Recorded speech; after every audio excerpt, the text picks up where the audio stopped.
I came to chew bubblegum and discuss films, and I'm all out of bubblegum. Yes, we're talking about 1988's They Live, directed by John Carpenter, who also wrote the screenplay under the pseudonym Frank Armitage, which I'll get to in a short while. It was based on a short story called 8 O'Clock in the Morning by Ray Nelson, and the film stars Rowdy Roddy Piper, Keith David, and Meg Foster. And a lot of people might think I've got that quote at the start the wrong way round, but it is correct for the film. It's one of those misquoted things that we see a lot, and I will prove that for you right now. I have come here to chew bubblegum and kick ass. And I'm all out of bubblegum. So there we go. But going back to the Frank Armitage thing, it was unnecessary. There was no pressure on Carpenter to create a pseudonym. He just wanted to do it as a nod, like an homage to H.P. Lovecraft. There's a character by the name Armitage in the Dunwich Horror. And the fact that a lot of Lovecraft's work deals with an unseen world beneath us or around us, and there's things in the darkness controlling people, and, there's cosmic horror because it's Lovecraft. If that's not at least in part a description of this film, I don't know what is. So that was all it was. It was simply a nod to Lovecraft. And whilst the man himself may have been problematic, his works are still very important to us today. And if we can separate the author from the works, we can still enjoy it. Just clearing that bit of issue that people might have. But this was one of those films that I didn't see until really late in life. It's not like where I'd left it until just before watching it. I had seen it before watching it for this. But it's one of those that I was just like, this is brilliant. There's so much to it. There's a lot of weird humour. There's a lot of moments of unease and things like that because it's Carpenter. And the music's brilliant when you think about it, in depth. And again, because it's Carpenter. Although he was assisted by Alan Howarth on this one. But the fact that from the start we've got this, these scenes of Piper just walking through, just drifting through as a drifter would, and the music's got the harmonicas, the little twangs and everything like that. It's very much a driftery piece. It sells that idea very well, but it's got some of that electronic stuff underneath as well. Again, all the weird stuff underneath the world that we see above. So even the music is reinforcing this tale, and I love that. A lot of the characters don't really have names. We follow a guy whose name is credited as Nada, Spanish for nothing, which is very suiting because he is nothing, he's nobody, he's an outsider. He's just a drifter going from job to job, just surviving on as little as possible. Frank is a very generic name. Holly's probably the only real solidly named character. But the source material didn't really deal with a lot of characters either. It was mainly this one guy's tale, who I don't believe was actually named in that. So Carpenter obviously had to have names to credit people as, rather than just descriptions for at least the main leads. But this was great. It showed that idea that people can be lulled into a sense of complacency quite easily. Just told to consume and obey and marry and reproduce and all of these things. And as soon as we get to that bit in the film where the veil is lifted, with the sunglasses, it's all so well done. And the fact that it's done in black and white as a nod clearly to old 50s B movies is even better. It's acknowledging the weirdness of the heritage of this type of film. Because it is a sci-fi horror at its core, it is very much in the vein of what I've been talking about in previous weeks. Because it is about, whilst not necessarily people being replaced, but people being made complacent and compliant and submissive. And I think there's a few great moments in this film that I do need to talk about. Whilst talking about submissive, it made me remember particularly the bits with Meg Foster. When we first see it, obviously, he's kidnapping her and taking her to her home. Weird place to kidnap someone where they know the layout. But obviously it's just because he needs a place to lay low. But she's doing this classically taught hostage negotiation skills, I guess, of like, be complacent, be compliant, make them feel they're in control. And I think in 90% of cases, to be honest, that would annoy the hostage taker to the point that you probably might die or at least be severely hurt. I'm just going to put that out there. If anyone thinks this is the way to deal with being a hostage, don't follow this advice. It will annoy probably most of them. They'll know what you're doing. It's so well known now. But she is very submissive. She's very compliant. And that was clearly our point to, be tipped off about this. She works for the cable station. Surely she must know something, because she's not just, low level. She's not in the mailroom or anything. She's not just a secretary. She's something to do with programming itself.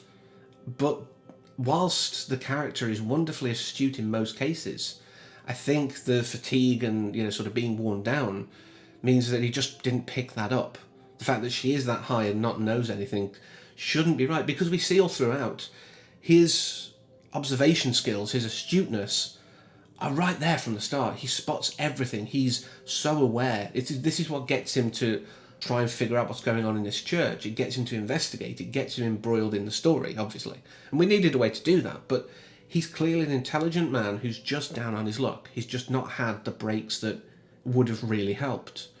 But in a weird way, that's helped him survive, if you will, the story for the most part. But yeah, it's one of those moments where you're just like, how did he not spot it? Because he'd been fighting for his life not long before. He was clearly drained. The sunglasses do take a toll. And he just was kind of at that point where he just needed to recuperate. And that was the reason for it. And of course, later on, they go to the resistance cell base. And they give him the contacts, which I think is basically a way of saying, look, we're going to have more moments where you're going to have to spot these people, and we don't want to keep putting you in sunglasses. That's stupid. So here's a way around it. That was it. It was plot centric. Although you could say, in the case of the story, it helps you blend in better because you're not wearing the sunglasses, and they might be like, oh, the sunglasses help you see. So you can excuse it that way. But when she arrives and everything like that, and then all of a sudden, a short while later, we see it get raided and so many people gunned down. She was clearly a plant at that point. She'd followed them somehow and managed to get away in to bring them down, really, for her overlords, for her masters. And of course the twist at the end when she kills Frank before going onto the roof to face off against Nada. Again, it was a really obvious twist, but a more subtle twist, which, was kind of telegraphed if you've got a mind where you're overthinking everything, was the hobo being sort of incorporated and being part of the compliant humanity sect, if you will, and thus rewarded for it. It was obvious early on because the raid that they did on the little shanty town, he was quite gleeful. Even though we saw a moment where he was being approached by police officers, he didn't seem massively terrified in general. It was just like, whoa, hold on, no. We saw him with glee when they first turned up, so when we see him at the end all suited and, sort of enjoying the high life now, it was actually really well telegraphed earlier on. There were moments where we could see it.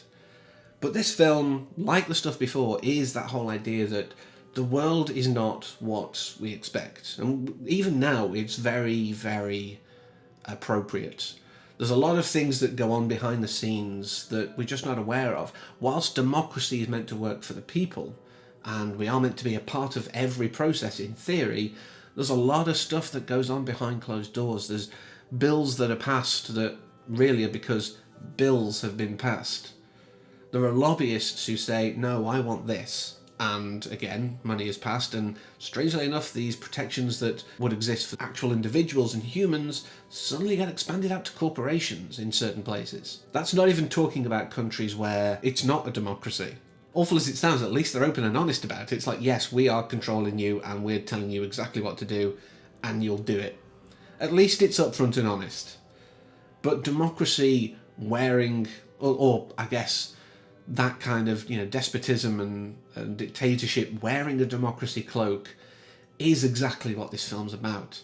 They are being controlled, whether it be for use as slaves or food or whatever. They are being controlled to be complicit and compliant before this interdimensional group of aliens, I guess, just get rid of the planet because it's done. All the resources have been drawn out of it. And the fact that, there's so much going on with climate change and everything like that. Now, whether you deny that or not is up to you, but I'm not going to debate that here. They say by 2025 the world should be perfect. So maybe we'll see what happens in 5 years. But before I close out, I do want to say how good Roddy Piper is in this. If you've seen some films with wrestlers, you might be reluctant to watch this, but seriously, he is a good actor. There's so many moments where, you know, he's got the comedy timing, he's got the dramatic delivery down. He's not perfect. I'm not saying that by any stretch of the imagination. But for this role, he was great. And I love the fact that there is that 6-minute fight in the alley. It serves a purpose for plot. It's two stubborn men basically just refusing to accept the other's position. Very sort of dogged affair. But it's also got humour with the glass breaking, you know, the bottle. It's such a great use of a wrestler. And that's genius because Carpenter said, I've got a professional wrestler. You think I'm not going to use him in a long fight scene? I know he's got the stamina to do it, because a lot of people say, yeah, but wrestling's fake. Wrestling is not fake. People come out of that with injuries. People come out of that with massive problems because of having to take drugs to deal with those injuries, the pain of it. People get messed up because of being professional wrestlers.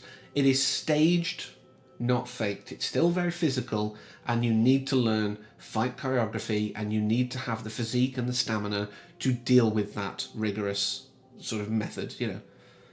And that served Piper well in this film, and I love the fact that they gave him that time to shine, as well as putting the gun in his hands later on and having him mow down the aliens. And I like the fact that they gave them a way of not killing innocents. We see that throughout. They do not want to kill humans who don't know, at the least. They ideally probably don't want to kill humans full stop, but if you're complicit and you're helping, yeah, if you get caught in the crossfire, we're not going to shed too much of a tear for you. But yeah, so this film is slightly different to the stuff because it's not people being replaced, but it is the same idea. Making a society that works for an alien controlling entity. And it makes it still as terrifying, particularly as the world has gotten more capitalist and commercialised. But I'm going to have a break from talking about this kind of stuff before I go into a trilogy of sorts. Now that might also be delayed by a further week if plans work out, so I might have a 2-week break, but you'll know when they come out. So next time, I think I'm going to have a most excellent break. But thank you very much for watching this, as always, and until next time, take care.